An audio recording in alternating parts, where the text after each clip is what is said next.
दिल्ली वालों हो जाओ सावधान।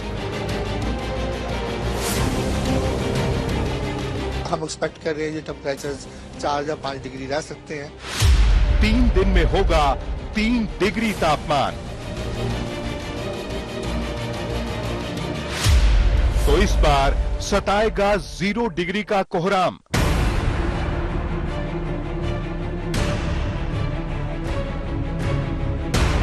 सफेद हुए पहाड़ अब ठिठुरेंगे मैदान। मुश्किल होगा रोजमर्रा की जिंदगी का संग्राम। आफत बस आने को है। ना निकाले हो तो झटपट निकाल लीजिए सर्दी के सारे कपड़े, क्योंकि आ गया है दिल्ली के मौसम का कपकपाने वाला अपडेट। 3 दिन के अंदर अंदर पारा गिरेगा, हड्डियां गलाने वाली सर्द हवाएं चलेंगी और पहाड़ से लेकर मैदान तक पूरे उत्तर भारत में बढ़ जाएगा सर्दी का सितम।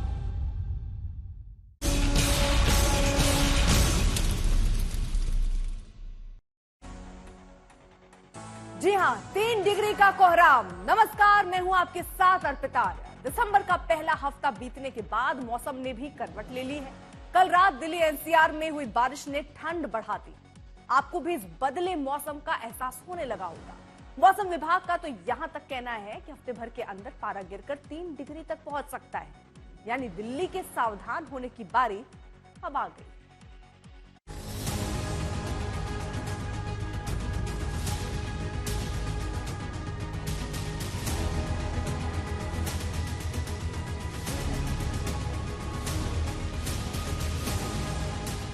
सर्दी से कपकपाने वाली है दिल्ली।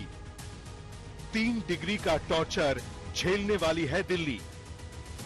मस्त मौसम के दिन गए, क्योंकि दिल्ली और एनसीआर में शुरू होने वाला है सर्दी का सितम। रविवार को दिल्ली, गुरुग्राम, नोएडा और गाजियाबाद में हुई बारिश के बाद से मौसम का मिजाज अचानक बदल गया है। हवा ठंडी हो गई है और सुबह के साथ साथ रात में भी इसका एहसास होने लगा है। ये संकेत है सर्दी की आहट का। मौसम विभाग ने तो साफ साफ ऐलान कर दिया है कि इसी हफ्ते पारा तेजी से गिरकर 3 डिग्री तक पहुंच जाएगा और सर्द हवाएं पूरे एनसीआर को कपकपाएंगी। जो हिमालय पे भी स्नोफॉल, रेनफॉल दे और प्लेन्स पे भी रेनफॉल एक्टिविटी दे। इस बार जो पहला सिस्टम आया वही यही था जिसने कल इन्फ्लुएंस किया, जिसके कारण क्या रहा, हिमालय में लाइट मॉडरेट स्नोफॉल रहा और प्लेन्स में भी isolated rainfall, light rainfall activity रही, इंक्लूडिंग एनसीआर दिल्ली। और जो टेम्परेचर्स थे ऑलमोस्ट समाने ही चल रहे थे, क्योंकि नॉर्थ वेस्टर्ली हवाएं आ रही थी। अभी क्या है कि जैसे आप देखेंगे पिक्चर से क्लाउड्स क्लियर हो रहे हैं। आज भी हिमालय में हल्का फुल्का रेनफॉल, स्नोफॉल रहेगा और जो विंड्स है नॉर्थ वेस्टर्ली रहेगी, जिसके कारण हम ये एक्सपेक्ट कर रहे हैं कि जहां टेम्परेचर्स में ग्रेजुअली गिरावट आएगी, 2 से 4 डिग्री टेम्परेचर जहां गिर सकते हैं। और इसके कारण क्या है कि कल के बाद जैसे 10 तारीख से पंजाब, हरियाणा, राजस्थान, इवन उत्तर प्रदेश में कहीं ना कहीं कोल्ड वेव कंडीशंस आपको मिल सकती है। वैसे दिल्ली में सर्दी का एहसास अब तेजी से होने लगा है। पिछले हफ्ते भर से पारा भी लगातार गिरा है। 4 दिसंबर को पारा 12 डिग्री था, तो 5 दिसंबर को ये 8.5 डिग्री रहा। 6 दिसंबर को भी 8.5 डिग्री रहा और फिर 7 दिसंबर को ये 7 डिग्री पर आ गया। 8 दिसंबर आते आते ये करीब 6 डिग्री पर आ गया। स्पेसिफिकली 11 से 10 से हम ये एक्सपेक्ट कर सकते हैं पंजाब, हरियाणा में कोल्ड वेव हो सकता है। मीन कोल्ड वेव मीन जो टेम्परेचर है वो सामान्य से 10 डिग्री से कम तो चल ही रहे हैं और जो उसका डिपार्चर है, मीन जैसे हम पिछले 30 या 40 सालों या 50 सालों का टेम्परेचर देखते हैं, वो जो डिपार्च नॉर्मल से कंपैरिजन करते हैं वो 4.5 डिग्री से कम होना चाहिए। तो वैसा हम एक्सपेक्ट कर रहे हैं ये टेम्परेचर 4 या 5 डिग्री रह सकते हैं। मौसम विभाग की माने तो दिल्ली का तापमान 3 डिग्री तक गिर सकता है। दिसंबर के दूसरे हफ्ते में अगर आसार 3 डिग्री के हैं, तो क्या आने वाले 1 महीने में दिल्ली 0 डिग्री का सितम झेलेगी? पूरे उत्तर भारत, हिमाचल, उत्तराखंड, राजस्थान, हरियाणा, इन तमाम राज्यों में, खासतौर पर उत्तर प्रदेश के इन इलाकों के अंदर भी अगर कहा जाए तो यहाँ पर कोल्ड वेव जो है वो चलेगी, तापमान में और गिरावट जो है वो दर्ज की जाएगी। लेकिन जो कड़ाके की ठंड में कोहरे की चादर से पूरा उत्तर भारत लिपटा हुआ नजर आता था, वो तेज हवाओं के चलते कोहरे की चादर से राहत जरूर मिलेगी, लेकिन अगले कुछ दिनों के बाद तापमान में एक बार फिर से गिरावट दर्ज की जाएगी, जब वेस्टर्न डिस्टर्बेंस एक बार फिर से एक्टिव होगा और उसके बाद से कड़ाके की ठंड के साथ साथ कोहरे का सामना भी जो है वो उत्तर भारत के तमाम लोगों को जो है वो करना पड़ेगा। अब आपको दिल्ली की दो तस्वीरें दिखाते हैं। एक तरफ है इंडिया गेट तो दूसरी तरफ है बीकाजी कामा प्लेस। दोनों जगहों पर लोगों की तादाद कम दिख रही है। सुबह सुबह घर से निकलने वालों की तादाद कम हो रही है और ठंड से बचने के कपड़े अब दिखाई देने लगे हैं। मौसम विभाग के मुताबिक पारा सामान्य से 3 से 4 डिग्री कम चल रहा है, यानी ठंड तेजी से बढ़ रही है। सुबह और शामें तो ठंडी हफ्ते भर से ही है। अब दिन में भी सर्दी का एहसास होने लगा है। दिल्ली से सुशांत मेहरा के साथ आज तक ब्यूरो। उधर पहाड़ों में जमकर बर्फबारी हो रही है। उत्तराखंड से लेकर हिमाचल प्रदेश तक में सफेद चादर की खूबसूरती सैलानियों पर जादू कर रही है, तो कारोबारियों में भी जबरदस्त उत्साह देखने को मिल रहा है। लेकिन जैसे जैसे ठंड बढ़ेगी, पहाड़ों में जीना और भी मुश्किल होता जाएगा।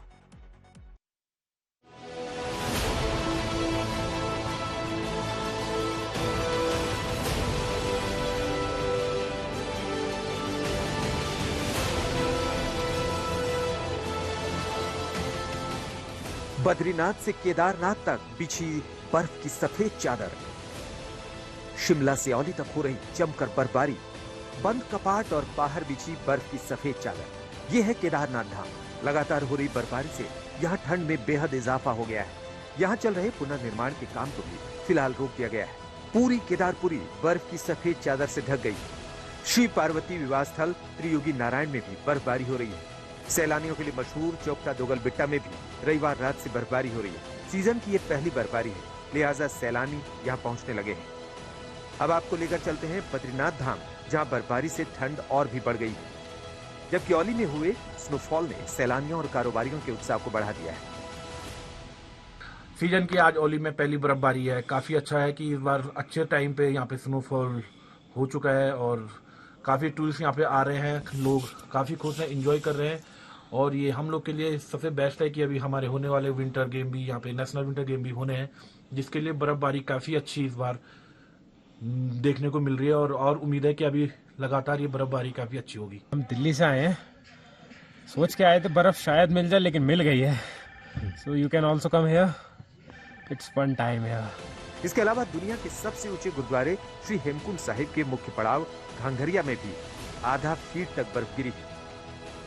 अल्मोड़ा के रानीखेत में भी मौसम की पहली बर्फबारी का स्थानीय निवासी और सैलानी जमकर लुत्फ उठा रहे हैं। मनाली में बर्फबारी होते ही सैलानियों की भीड़ बढ़ गई है। बर्फ से ढकी इस वैली की खूबसूरती देखकर सैलानी बेहद खुश हैं।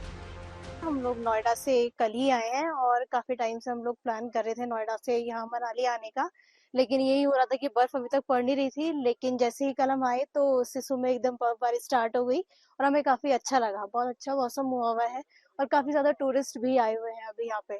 कर्नाटका से आए हैं तो यहाँ का एक्सपीरियंस बहुत बढ़िया है।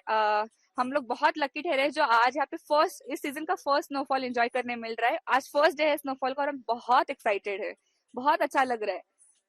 बचपन से देखा है स्नोफॉल, सिर्फ फोटोज और पिक्चरों में देखा है, लाइव नहीं देखा था। लेकिन जो अमेजिंग था नजारा रात में स्नोफॉल होते हुए देखना रूम से, बहुत बढ़िया। अभी तो स्नो एंजॉय कर रहा हूँ।